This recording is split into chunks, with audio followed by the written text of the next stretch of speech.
Hello प्यारे बच्चों, आज हम कक्षा 8 क्लास 8 भाषा भारती हिंदी विशिष्ट के पाठ 14 लेसन 14 नव संवत्सर को पढ़ेंगे और समझेंगे। नव संवत्सर का अर्थ है नया वर्ष, है ना, नया साल। आइए सीखें भारतीय लोक परंपराओं, विश्वासों, पर्वों आदि का परिचय। पर्वों माने त्योहार आदि का परिचय। विक्रम संवत एवं अन्य संवत्सरों की जानकारी, माने वर्ष, है ना, संवत्सर माने वर्ष की जानकारी। वार्तालाप शैली से परिचय, माने बातचीत। वार्तालाप का क्या मतलब होता है? बातचीत। प्रत्यय, संधि, विशेषण, विशेष की जानकारी। पाठ परिचय। चैत्र शुक्ल प्रतिपदा से नव संवत्सर प्रारंभ होता है, माने नया वर्ष प्रारंभ होता है। इस तिथि से और भी कई लोक परंपराएं, पौराणिक कथाएं और विश्वास जुड़े हैं, माने कहानी, है ना। इसे गुड़ी पड़वा भी कहते हैं। इसी दिन से भारतीय नव वर्ष का आरंभ होता है। अब है पाठ का सारांश। चैत्र शुक्ल प्रतिपदा से नया संवत्सर प्रारंभ होता है।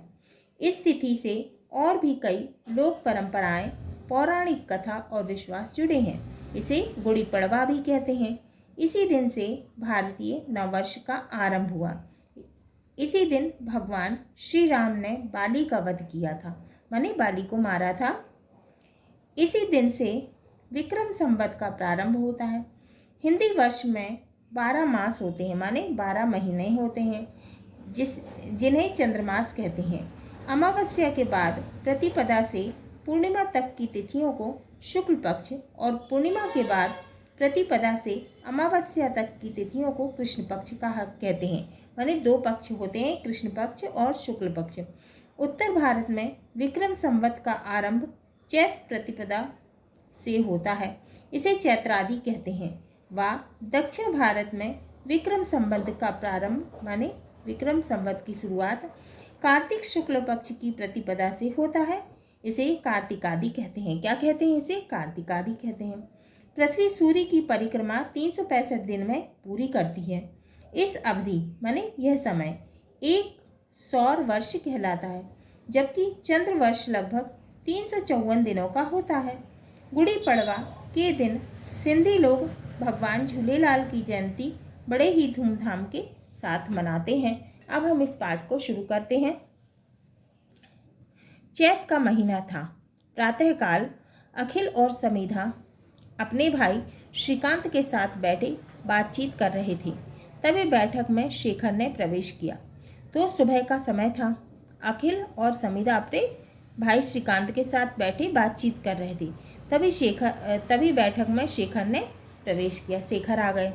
श्रीकांत कहते हैं, नमस्ते शेखर, आओ बैठो। अखिल और समीधा, नमस्ते शेखर भैया। वो दोनों भी नमस्ते करते हैं।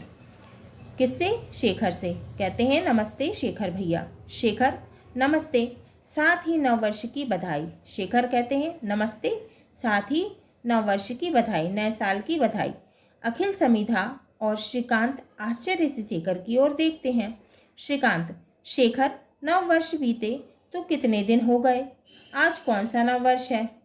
शेखर कहते हैं, अरे भाई, आज गुड़ी पड़वा है। यह हमारे देश में प्रचलित विक्रम संवत का प्रथम दिन है, माने पहला दिन है।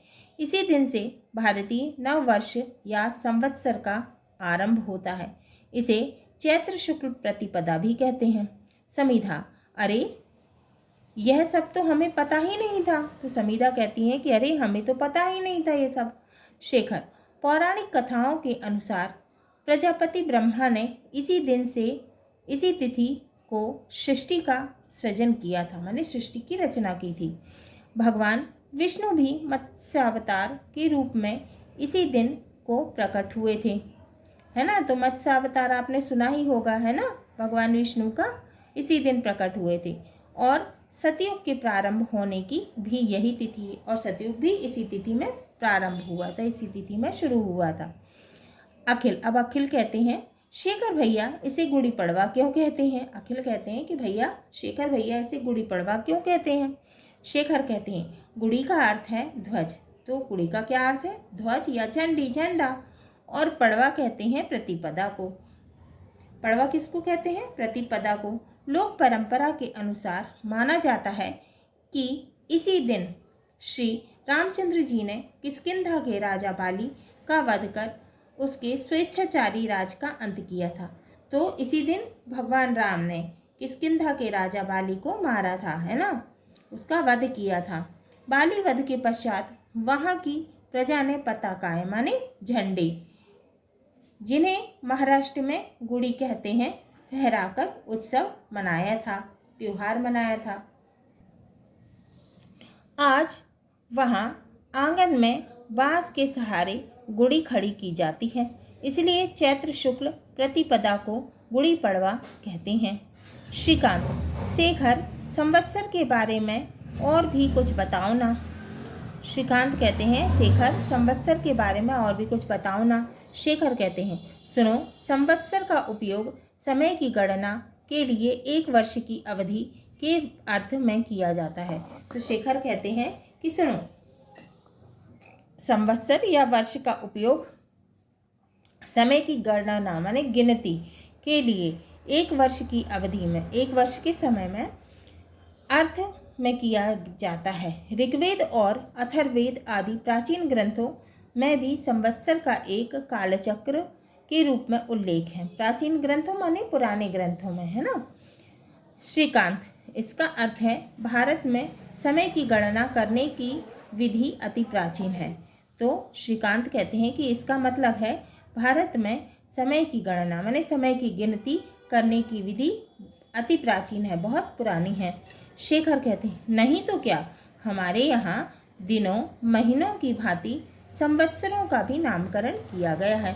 माने वो कहते हैं कि हमारे यहाँ जो है दिनों महीनों की तरह, भांति माने तरह, संवत्सरों का माने वर्षों का भी नामकरण, नाम है ना, वर्षों को भी नाम दिया गया है, जो 60 वर्ष बाद पुनः एक चक्र के रूप में आते रहते हैं। विक्रम संवत 2063 का नाम विकारी नाम संवत्सर है। क्या नाम है उसका? विकारी नाम संवत्सर है। इसके पहले के 2 संवत्सरों के नाम हेमलंब नाम और विलंब नाम है। क्या नाम है? हेमलंब और विलंब नाम के संवत्सर थे। अखिल, विक्रम संवत क्या है? अब अखिल कहते हैं विक्रम संवत क्या है।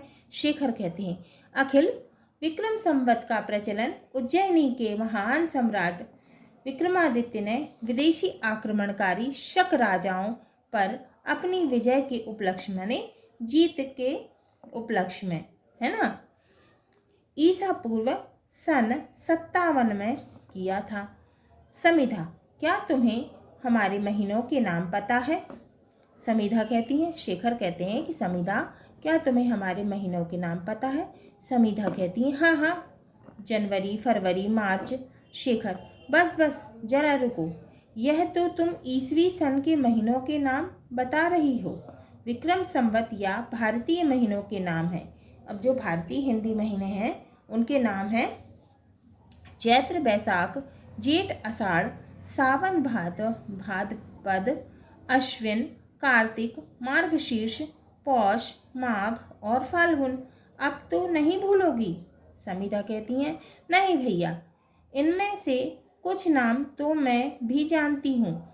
माँ व्रतों और पर्वों के लिए इन्हें बताती हैं। तो माँ जब व्रत करती हैं, है ना, उपवास करती हैं या त्योहार के लिए इन्हें बताती हैं।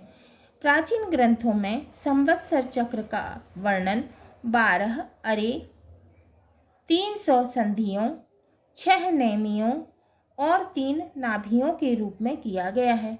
यह 12 महीने, 360 तिथियों, 1 चंद्रवर्ष, 6 ऋतुओं, बसंत, ग्रीष्म, पावस, शरद, हेमंत, शिशिर और 3 चातुर्मास, ग्रीष्म, वर्षा और शीत के प्रतीक हैं। कितने चातुर्मास? 3, है ना। ग्रीष्म, वर्षा, शीत के प्रतीक हैं। गर्मी, बारिश और ठंड, है ना, शीत, ठंड। शेखर कहते हैं, इन महीनों को चंद्रमास कहते हैं। प्रत्येक माह के 2 पक्ष होते हैं। तो वो कहते हैं कि प्रत्येक माह के प्रत्येक महीने में 2 पक्ष होते हैं। अमावस्या के बाद प्रतिपदा से पूर्णिमा तक की तिथियों को शुक्ल पक्ष और पूर्णिमा के बाद की प्रतिपदा से अमावस्या तक की तिथियां क्या कहलाती हैं? कृष्ण पक्ष कहलाती हैं। ये पक्ष कभी 15 दिन के तो कभी 14 दिन के होते। कितने दिन के होते हैं ये पक्ष? कभी 15 दिन के और कभी 14 दिन के। कौन कौन से होते हैं? कृष्ण पक्ष और शुक्ल पक्ष, ये 2 पक्ष होते हैं। इसीलिए चंद्रमास को घटता बढ़ता रहता है, इसीलिए चंद्रमास भी घटता बढ़ता रहता है। अखिल, शेखर भैया प्रतिपदा की भांति दूसरी अन्य तिथियों के भी तो नाम होंगे। शेखर कहते हैं हाँ, इनके नाम हैं प्रतिपदा, द्वितीया, तृतीया, चतुर्थी, पंचमी, षष्ठी, सप्तमी, अष्टमी, नवमी, दशमी, एकादशी, द्वादशी, त्रयोदशी और चतुर्दशी। ये तिथियां दोनों पक्षों में होती हैं। तो ये जो तिथियां हैं वो दोनों पक्ष में होती हैं, शुक्ल पक्ष में, कृष्ण पक्ष में। शुक्ल पक्ष की 15वीं तिथि को पूर्णिमा और कृष्ण पक्ष की 15वीं या माह की 30वीं तिथि को अमावस्या कहते हैं।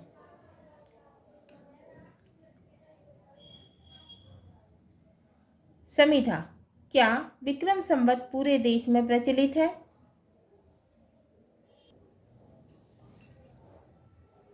समीधा, क्या विक्रम संवत पूरे देश में प्रचलित है? शेखर, हाँ, पर कुछ अंतर के साथ। समीधा, कैसा अंतर? शेखर, उत्तर भारत में विक्रम संवत का आरंभ चैत्र प्रतिपदा से होता है, इसे चैत्रादि कहते हैं, जबकि दक्षिण भारत में संवत्सर का प्रारंभ कार्तिक शुक्ल पक्ष की प्रतिपदा से माना जाता है, इसे कार्तिकादि कहते हैं। तो उत्तर भारत में विक्रम संवत का आरंभ चैत्र प्रतिपदा से होता है, इसे क्या कहते हैं? चैत्रादि कहते हैं, जबकि दक्षिण भारत में संवत्सर का आरंभ कार्तिक शुक्ल पक्ष की प्रतिपदा से माना जाता है, इसे कार्तिकादि कहते हैं। क्या कहते हैं? कार्तिकादि। व्यापारी लोग भी कार्तिकादि नववर्ष मनाते हैं, इसीलिए वे दीपावली पर नया बही खाता प्रारंभ करते हैं। श्रीकांत, अरे यह तो तुमने बड़ी रोचक बात बताई, माने बहुत ही अच्छी बात बताई। शेखर, माने इंटरेस्टिंग बात बताई तुमने, है ना। अब शेखर कहते हैं यही नहीं, उत्तर भारत में माह का आरंभ माने महीने का आरंभ कृष्ण पक्ष प्रतिपदा से तथा अंत पूर्णिमा से होता है। इसके विपरीत दक्षिण भारत में माह का आरंभ माने महीने की शुरुआत शुक्ल पक्ष प्रतिपदा से और अंत माने अंत जो होता है अमावस्या को होता है, इसे पूर्णिमांत और अमांत कहते हैं। समीधा, शेखर भैया इन तिथियों का पता हमें कैसे चलता है? शेखर कहते हैं समीधा, इन तिथियों का पता हमें पंचांग से चलता है, कैलेंडर से, है ना। पंचांग से तिथि, पक्ष, माह, चंद्रमा और सूर्य की स्थिति के साथ साथ अन्य नक्षत्रों की जानकारी मिलती है। आकाश में चंद्रमा की कलाओं को देखकर भी तिथियों का अनुमान लगाया जा सकता है। हमारे यहाँ सौर वर्ष के साथ साथ चांद वर्ष का उपयोग किया जाता है। अखिल, सौर वर्ष और चांद वर्ष में क्या अंतर है? भारतीय महीनों के नाम इन नक्षत्रों पर आधारित हैं। अब भारतीय महीनों के जो नाम हैं इन नक्षत्रों पर आधारित हैं। ये जो नक्षत्र दिए गए हैं, क्या नाम है इनके? चित्रा, विशाखा, ये नक्षत्र है ना। चित्रा, विशाखा, ज्येष्ठा, आषाढ़, श्रावण, भाद्रपद, अश्वनी, कृतिका, मृगशिरा, मघा, पुष्य और फाल्गुन। ये क्या है? नक्षत्र। महीनों के क्या नाम है? चैत्र, बैसाख, जेठ, आषाढ़, श्रावण, भाद्रपद, है ना। ये जो दिए हैं महीनों के नाम, चैत्र, बैसाख, ज्येष्ठ, आषाढ़, श्रावण, भाद्रपद, अश्वनी, कार्तिक, मार्गशीर्ष, पौष, माघ और फाल्गुन। अब ये चित्र में भी देखो आप, ये महिलाएं जो है वो क्या कर रही हैं? पूजा कर रही हैं, है ना, गुड़ी पड़वा की, है ना। गुड़ी पड़वा जो है मना रही हैं। शेखर, यह तो तुम्हें पता होगा कि पृथ्वी सूर्य की परिक्रमा लगभग 365 1/4 दिन में करती हैं। यह अवधि एक नक्षत्र सौर वर्ष कहलाती है, जबकि चंद्र वर्ष लगभग 354 दिनों का होता है। उसे 360 तिथियों में बांटते हैं। कितनी तिथियों में बांटते हैं? 360। सौर वर्ष और चंद्र वर्ष में सामंजस्य बनाने के लिए प्रत्येक 32 या 33 चंद्रमासों के बाद एक अतिरिक्त चंद्रमास जोड़ दिया है। इस अतिरिक्त मास को अधिक मास कहते हैं। क्या कहते हैं इसको? अधिक मास कहते हैं। मल मास या लौंद का महीना कहते हैं। यह चांद्र वर्ष 13 महीने का होता है। समीधा। तो यह बात है, तभी कुछ समय पहले 2 सावन के महीने हुए थे। शेखर: हाँ, कभी कभी आषाढ़ का महीना भी अतिरिक्त होता है, इसीलिए एक कहावत है, दुबले और 2 आषाढ़। अखिल: यानी मुसीबत या परेशानी की अवधि का और अधिक बढ़ जाना। अच्छा, ये तो बताओ, चैत्र शुक्ल प्रतिपदा का कोई दूसरा महत्व भी है? शेखर: हाँ, चैत्र माह में बसंत ऋतु का आगमन होता है। शेखर कहते हैं कि हाँ, चैत्र माह में बसंत ऋतु का आगमन होता है। बसंत ऋतु में प्रकृति भी अपना नव श्रृंगार करती है। पेड़ अपने पुराने पत्ते गिराकर नए पत्ते धारण करते हैं। तो पेड़ों में जो है पुराने पत्ते गिर जाते हैं और नए नए पत्ते निकलने लगते हैं। ऋतु परिवर्तन के अवसर पर हमारे यहाँ नवरात्रि पर्व मानने की परंपरा है। तो हमारे यहाँ जो है नवरात्रि पर्व माना जाता है ना। चैत्र शुक्ल प्रतिपदा के प्रारंभ होने वाली नवरात्रि वासंतीय नवरात्रि एवं पितृमोक्ष अमावस्या के पश्चात प्रारंभ होने वाली नवरात्रि शारदीय कहलाती है। वासंतीय नवरात्रि का समापन रामनवमी और शारदीय नवरात्रि का समापन दशहरा पर्व पर होता है ना। तो जब कब समाप्त होती है वासंतीय नवरात्रि? रामनवमी पर। और शारदीय माने जो ठंड में आती है नवरात्रि है ना, उसका समापन कब होता है? दशहरा के त्योहार पर होता है। श्रीकांत: रामनवमी और दशहरा दोनों पर्वों का संबंध भगवान श्री राम से है। तो श्रीकांत कहते हैं रामनवमी और दशहरा दोनों त्योहारों का संबंध जो है भगवान राम से है। रामनवमी उनके जन्म दिवस और दशहरा रावण पर विजय के उपलक्ष्य में मनाते हैं। तो रामनवमी उनके जन्मदिन माने उनका जन्मदिन है ना, और दशहरा जो है रावण पर विजय के उपलक्ष्य में मनाते हैं। यह बुराई पर अच्छाई की विजय का प्रतीक है ना। शेखर: हाँ श्रीकांत, नवरात्रियों का समय शक्ति की पूजा उपासना के साथ साथ स्वास्थ्य संवर्धन के लिए भी अच्छा अवसर है। गुड़ी पड़वा और चैती चांद पर्व के रूप में भगवान झूलेलाल की जयंती भी मनाई जाती है, माने जन्मोत्सव है ना, जन्मदिन। अखिल: भगवान झूलेलाल जी कौन थे? शेखर कहते हैं भगवान झूलेलाल का जन्म विक्रम संवत 1007 को सिंध प्रांत, जो आजकल पाकिस्तान का अंग है, में नसीरपुर नामक स्थान पर भाई रतन राय के घर में हुआ था। भगवान झूलेलाल सांप्रदायिक सद्भाव और एकता के प्रतीक हैं। हमारे सिंधी भाई उनकी जयंती को बड़ी धूमधाम से मनाते हैं। श्रीकांत: शेखर अब बस भी करो भाई, मुझे यहाँ आए कितनी देर हो गई है। चलो उठो, चलकर दूसरे मित्रों को भी गुड़ी पड़वा, नव वर्ष और चैती चांद की बधाई देते हैं। तो वो कहता है कि चलो अब उठते हैं, अब दूसरे दोस्तों को भी, दूसरे फ्रेंड्स को भी अपन क्या करते हैं, गुड़ी पड़वा और नव वर्ष नए साल की और चैती चांद की बधाई देते हैं। समीधा कहती हैं हाँ भैया, हम भी द्वार पर चौक पूर कर नव संवत्सर का स्वागत करेंगे। सामान्यतः सूर्य प्रत्येक चंद्रमास में एक राशि मेष, धनु आदि को पार करता है, जो संक्रांति कहलाती है, किंतु चंद्रमा और सूर्य की असमान गति के कारण ऐसी स्थिति भी आती है। जब किसी चंद्रमास कोई भी राशि संक्रांति ना हो, ऐसे महीनों को अधिक मास मानकर उसे अगले महीने का नाम देते हैं। सौर वर्ष लगभग 365 दिन 6 घंटे 9 मिनट, है ना, इतना होता है, तथा चंद्र वर्ष लगभग 354 दिन 8 घंटे और 48 मिनट, इतना होता है। नव संवत्सर का अर्थ होता है नया साल। मत्स्य का अर्थ है मछली। उत्सव का मतलब है त्योहार।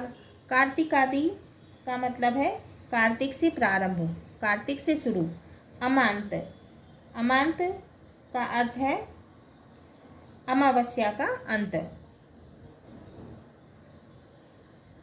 श्रृंगार, श्रृंगार का मतलब है सजावट। जयंती, जयंती का क्या मतलब है जन्मदिन। षष्ठी, रचना। वध का मतलब है मारना। चैत्रादि, चैत्रादि का मतलब है चैत्र के प्रारंभ से, है ना। पूर्णिमांत, पूर्णिमांत का अर्थ है पूर्णिमा का अंत। ऋतु,